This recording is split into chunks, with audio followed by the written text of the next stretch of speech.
right into it? We can go Start back from to the beginning. other stuff. What'd you think about the intro? First, like, what, 15, 20? Yeah. Elite.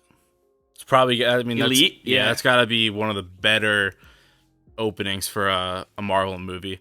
I remember texting you and saying that, like, for me, it made me almost feel like Infinity War. Yes. Like, right away, right in the mess. Yeah. People are dying, like, almost seemingly dying. It's just absolute chaos. But I love, like, the twist on it, too, that Adam Warlock was let out of his cocoon too early. That's why he's such... Because I remember watching it being like, this guy's such a dumbass. Like, oh my god. Like, just the way he was talking. he's like a... Come back here now, squirrel. He's like a child. Like, yeah. He is, 100%. I liked Will Poulter. Warlock, for me... First of all, yeah, the first like 15 minutes are really, really good. Does remind me of Infinity War. For the first time in an MCU movie, I actually felt like someone was gonna die, like 3 or 4 different times in the movie. And I feel like I haven't gotten that. Like even in Ant-Man, I was like, all right, everyone's gonna make it out. This is like the first movie where nobody dies besides Lila, which is a really sad. Except scene. the entire time you think someone's gonna die. Yes, and don't forget about Flor and Tease. All 4 of them. Don't yeah, disrespect them. Yeah, great characters. Rocket's backstory is so good. And that one guy, the bald guy who was on Superstore, he got killed. I thought that was a fucking badass scene. Which one? When he jumps out and he just drags him on the floor and kills him underwater. When they jump out of the ship, the High Evolutionary ship. Oh, when Star-Lord tackles him. Groot grows the wings. Yeah, dude. And he just kills him on the ground right there. That was sick. Yeah, that was a really good scene. There's a lot of like really like great moments in this. I will say though, I feel like the PG-13 in this actually feels like PG-13, right? Because like all the movies are PG-13, and it's like it's really like PG plus, in like a good portion, or at least like some of the more recent ones. This actually felt like PG-13. I think the fact that they're aliens and it's like it's alien based, really, like they can get away with a lot of violence without having to show gore. There was a lot of gore though in this. I don't know if you noticed. A decent amount. I mean, not like it's not like up in your face, but like it's there. Well, it's maybe when your face is peeled off. Yeah, that too. Yeah. That was pretty gross. That was great though. That was great. Yeah. Also, a great reveal that because at first I didn't think that. I was like, he had a messed up face, and I was like, oh, he has a normal face in here. Maybe he's just super old. Like I was thinking, if you're listening to this and you watch Doctor Who, I was picturing that.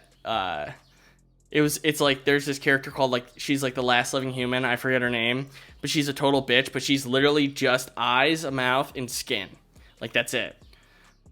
Like, and that's what it reminded me of. Just kind of like because everything's like stretched apart, that it's like almost stretched over his face. I don't know.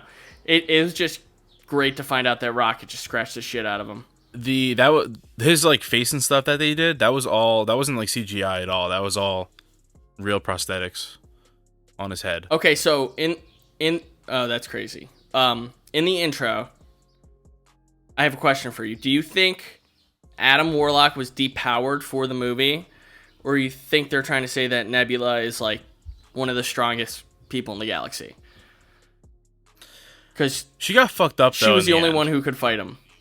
What? She got fucked up in the end, and I think the only reason she really survived, like, dude, she basically like puts herself back together. Part by part. Well, I know she gets fucked up originally, but then she just walks up behind him and stabs him through the fucking chest. Like, and basically, I thought killed him. Like, nobody had done damage. He literally goes, ooh, that hurt. Like, yeah. You know what I mean? Nobody else was really hurting him. I wouldn't say that's what I'm she's trying strong, to say. Though. She's just kind of caught up, and then she... Right? Like, I will say, though, she's powerful, and I think Nebula has one of the better arcs in the MCU. Yeah, I agree. They give her a really good part. I like how fierce she is in this, like, to keep the family together. It's just such a switch from even Guardians 2. Her? Yeah, well, someone pointed out, too, if you think about it, like, her and Rocket were together for 5 years when everyone else was gone. Yeah, that's why she was crying. Yeah. When, what's it called? When she heard him over the radio. Yeah, yep. Her cannon arm was sick, though. So yeah. So at the end of the movie, she's in Nowhere still. It's just her and Drax. Yep. And Cosmo. Because I do think that we'll see Karen Gillan back. Obviously, we're not going to see Bautista. Like, I think he's made it pretty clear he's done. I mean, maybe like Secret Wars, but like who? Bucky? No, Bautista, Drax. Batista. Oh, Drax. Yeah. Yeah. He doesn't want to come back. He's not going to come back. No, he said like he's like, this role changed my life. I'll forever be grateful, but now it's time to like do other stuff for me, which is, I mean, it's respectable. Did it for a while. Now it's time to be Lobo and in the DC universe. Yeah, now it's time to just follow Gunn to the next thing. I honestly think this was like my least favorite movie with him in it. Like, he didn't really do that much. His arc at the end is like a little forced. I don't know. Oh, well, I've always felt like Drax is like he's like the most side character of the side characters in a way, even though he's like prominently hilarious and stuff, kind of like in your face. But in Guardians 1 and Guardians 2, he kind of drove, like, well, in Guardians 1 at least, he drove the plot. Like, when he called Ronan in, like, he had motivation. His kids, he hadn't got over his wife and kid's death yet. I actually don't find his arc forced in the third one. I think it kind of ends how it's supposed to. I mean, he was just a dumbass the whole time. That's really what it was. He is a dumbass, but I feel like he finally got like even after he talked to the kids, like, you've been trapped there for how long? Now you're just saying you understand them? Yeah. Right? Yeah. With him, though, I feel like I just kind of overlooked that stuff. But I think, like, in the end, though, it works out. Yeah. Put into perspective, Volume 1 takes place in 2014 in universe. Volume 2 takes place a couple months after. Did you realize that from Volume 2 to Volume 3, there's over a 10-year gap? Wow. That is pretty crazy. I feel like that yeah. So what, Peter's been drinking this whole time? Well, no. Well, actually, no. Gamora got lost earlier, yeah. That was 2018, technically. Or later, I mean. Yeah. 2018. Yeah. So that's like 4-ish, 5 years after they got together. Mm-hmm. But yeah, and then there's that 10-year gap, which is crazy. What'd you think of Gamora's arc? We actually talked about this it might have been the last podcast or the previous one, and you bet that... Like how they're going to do it? Yeah, and you said there's no way they get back together, because that's... I called it. Yeah, you did call it. I also know that, like, I guess from what I've heard, James Gunn was actually, like, a little upset at some of the depictions of the Guardians in the Avengers movies. He said which ones were that he liked and didn't like. So he said originally Gamora was actually supposed to die in Volume 2. And then she ended up not, I guess, for whatever reason with the story. And so in Infinity War, the Russos called him and said this is what they wanted to do with her. And he said, oh, that actually works great. So, okay. But he said he didn't really like Quill being the reason that Thanos escapes in that one scene. He said it was partially not on character. Yeah, he said that, what did he say? He said that if he had been writing it, then Quill would have killed Gamora when she said to, with the gun on Nowhere. Oh, that would have been crazy. Like that's what he thinks the character would have done. So I don't. Oh, that's weird that he says that. I don't know if I fully believe that, but I can see it. Well, it ruins the plot of the movie. But if he's just saying from a character perspective, he would have shot her right away. Interesting. Because she asked him to. Yeah. Interesting. When I actually first saw that movie, I did think that's what was going to happen. I mean, he did shoot. He just took him a bit. Oh, you're right. He did shoot. He shot Bubbles. Okay. All right. So, yeah, Gunn was correct then. For some reason, I completely forgot about the bubble part. Yeah. Damn. I do like Gamora's arc, though.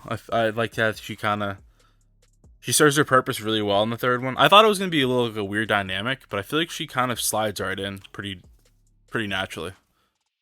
Yeah, it's weird. It gives me, like... for some reason, I was just thinking about, like, divorce during it. Kind of like I was in love with... Instead of it being like I was in love with the old version of you, it was like I was in love with a completely different version of you, and he can't let it go. But at the same time, she also has no memory of it whatsoever. So it's kind of I guess that doesn't really align, but at the same time, from his perspective at least, you know. Yeah, for like him, I it's had probably this love, so weird. I was holding on to it, and now it's gone. But she's right there, but it's gone, and I want it back, but it's never gonna happen. So yeah, it's a crazy dynamic. I like how Star-Lord is kind of left off at the end of this movie. I mean, I think that really what that does is, I bet you when all of those, talking to the Guardians and James, it's like, yeah, this will be my last one. Most of them were probably like, I'm out, kind of like Batista.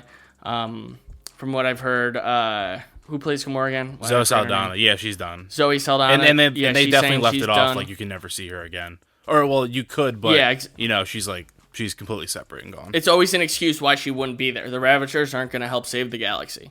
It's as simple as that. But I think putting Peter on Earth opens up an opportunity for him to essentially become an Avenger, like a full-fledged Avenger. Somebody's going to need his help for some cosmic issue, and he's going to come through. Yeah, when you watch the post-credit for the first time, you're like, oh man, this is like really the end for him. And then you realize, and then I thought about it after, I was like, he's on fucking Earth. Like, this is definitely, even though it says obviously he will return, it's like the fact that he's on Earth now, I think is a pretty cool dynamic. So I'm kind of interested to see what they do there, because obviously he's coming back. I think he's made it clear that he said it'd be very weird to do a fourth movie without Gunn, but he's interested in returning in general for the role, whatever they do. What else did we miss? Did we talk all about the High Evolutionary? We haven't really. We can tap into there. And then before I do, though... So is he alive or dead? Let's start with that. Oh, he's dead. He's dead. You think so? Yeah, I think... we didn't see a body. Nah, he's dead. The reason why I say that is, like, what more could you do with him in Rocket's arc?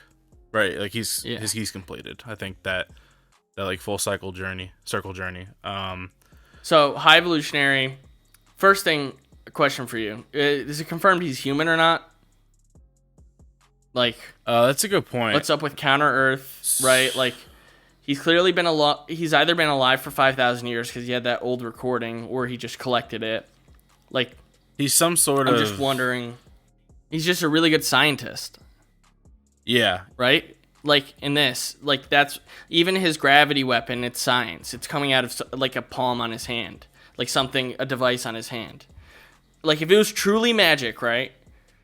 Then Rocket's gravity boots would not have worked. Oh yeah, you're right. It was just science. Yeah. Yeah, that's what I really think it is. And it might look like, I mean, we all heard Thor say it, magic is just something that science can't explain yet, Yeah. Or magic is just science that hasn't been explained. I thought he was really good. I think the one line, probably the best line in the movie, was when he said, "There is no God, and that's why I had to step in." But like the way he delivers it is so fucking good. Yeah. Gave me Thanos vibes. I think Thanos was more like this is going to sound weird to say. He was like more holy in his mission, right? Like he was doing brutal stuff, but he thought he was doing the right thing. Yeah, this motherfucker is and I guess you can kind of argue that for the High Evolutionary, but like he knows. Least you could I mean, yes. At least you can say for Thanos is that his people stuck around, right?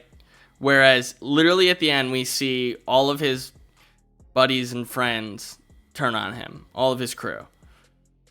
Does he kill them all? Which says something. Yeah, he absolutely obliterates the whole room with the gravity weapon, and they all fly against the wall and burn up and shit. Okay, there's some things like I always have to see the movies twice to like get a full grasp of like every scene. But yeah. I have a good memory. I really like that third act. The only complaint I have really, so like the hallway scene, first of all, that action sequence, that was the one I told you about before going in. I was like, that was really good. That was clean. I don't know. Yeah, the hallway scene. Yeah, that was really good. I guess the only complaint I have, it's not really a complaint. I kind of wish that last interaction with Rocket and the High Evolutionary was a little bit longer. Maybe like a minute. It's kind of like a quick fight, but it also serves its purpose. Do you wish he just shot him in the face there? I know why they don't do it, and I know he kind of Rocket kind of like accepts it. I think it would have been really funny. I think it would have been really funny if he's like, I won't kill you because I'm a guardian. And then Gamora's like, I'm not. Boom, just shoots him in the fucking head. I thought that would have been great. that definitely could have worked. Was she in the room when that happens? Yeah, that would have. Yeah, I believe so. I think they're all there. Yeah. I really like that plot. I think they had a lot of. That was probably one of the more emotional movies as of recent. Yeah, there's a lot of. It just drove like in the other movies, like normally Peter isn't drove to desperation until the very end, right? Like he loves Ego, oh my god, and then it's like you killed my mom, right? And then in the first one, he's all flagrant, showing it around, and then he only gets desperate at the very end, right when Ronan's gonna get the Power Stone. Yeah. Right. So then, when we get to Guardians 3, and in the first 15 minutes, Rocket's dying, and Peter's just on that. He's on that fuck it mode, dude. That's the best Peter Quill. When he's on fuck it. Like, I don't care if it's a trap. He went to 3 different places knowing they were expecting him. It's not a trap. And he made it out alive every fucking time. Like, it's not, well, yeah, I guess it's not a trap. If you know it's a trap, and they know it's a trap, and then you know it's a trap. If they know that you know it's a trap, and it's a trap, then when you go, it's a face-off. It's not a trap. Dude, he writes them so well. Like, I just... Yeah. It feels so... I feel like his character feels so natural, too. With, like, what he's saying. And also, I like the part where they're getting ready to, like, leave. And he's like, we're not going to kill anybody. And then Drax is like, we're just going to kill one person. He goes, no, we're not going to do that. He goes, just one sad person. He goes, no, now you're just making it sad. Like, the way it... They showed it in the trailer, and it's like, it's not funny, but, like, everything in the movie, I feel like, just hits pretty naturally for the most part. And you know that's that one person they killed? That he said one asshole? We're going to kill one asshole? Oh, that's the guy? What Peter said before they landed, and that's the guy that they killed. Oh, okay. The bald guy. That's pretty funny. Yeah. Yeah. I love that. Actually, the first, like, 20 minutes was so intense, I was like, this is just going to be, like, Quill's dream. Like, someone has come to... kill Rocket. Kill his family. Yeah, because I didn't think Rocket was going to be gone the whole movie. Like I think the for the first time in a while, I feel like the marketing and the trailers were really good with this and didn't leave. Like, nothing was really let on. Or I guess I'll ask you this question. Where do you think Guardians ranks amongst the MCU, and then in trilogies in general? I don't know, maybe comic book movie trilogies. Like, for me, it's... Yeah, I mean... I think it's neck and neck with Cap, honestly. At least for MCU trilogies. I don't think I would give it close. to Cap. I would give it to Cap just because... Me too.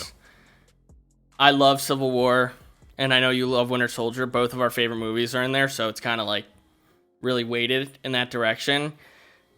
In terms of rating in the overall MCU, I'd probably go... I don't know right now, because I don't memorize my ranking, but I would say that it's worse than the first Guardians, better than Guardians 2.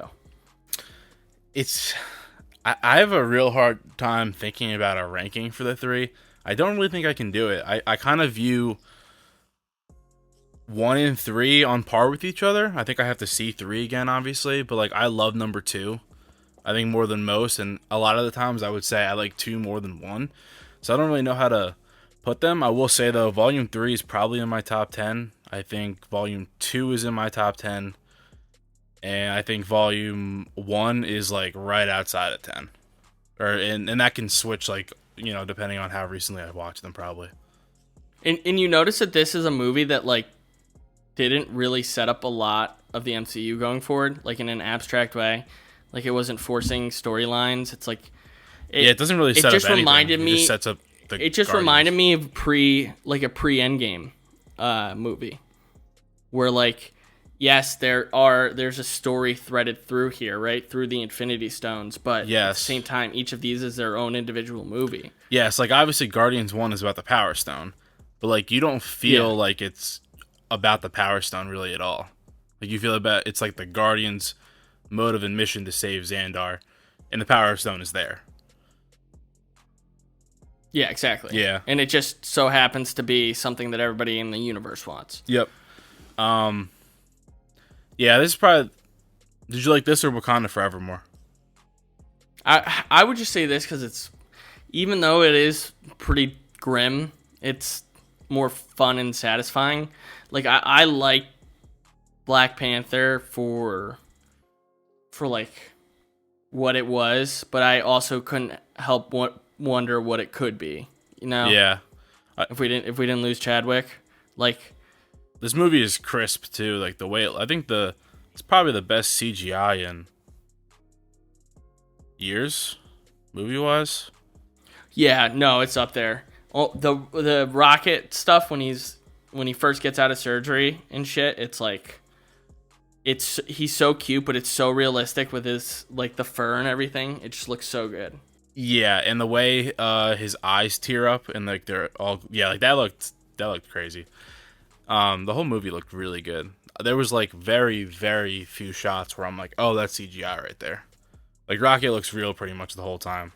And I feel like James has always done a good job with the VFX. Obviously, it's not him doing it, but like the crew he works with does a really good job. I think he was posting like snippets and like screen tests of like Baby Rocket and stuff like right before the movie came out, and like it just looked really good. The movements and everything, it was so fluid. Mm-hmm. But yeah, overall, Volume 3 is a banger.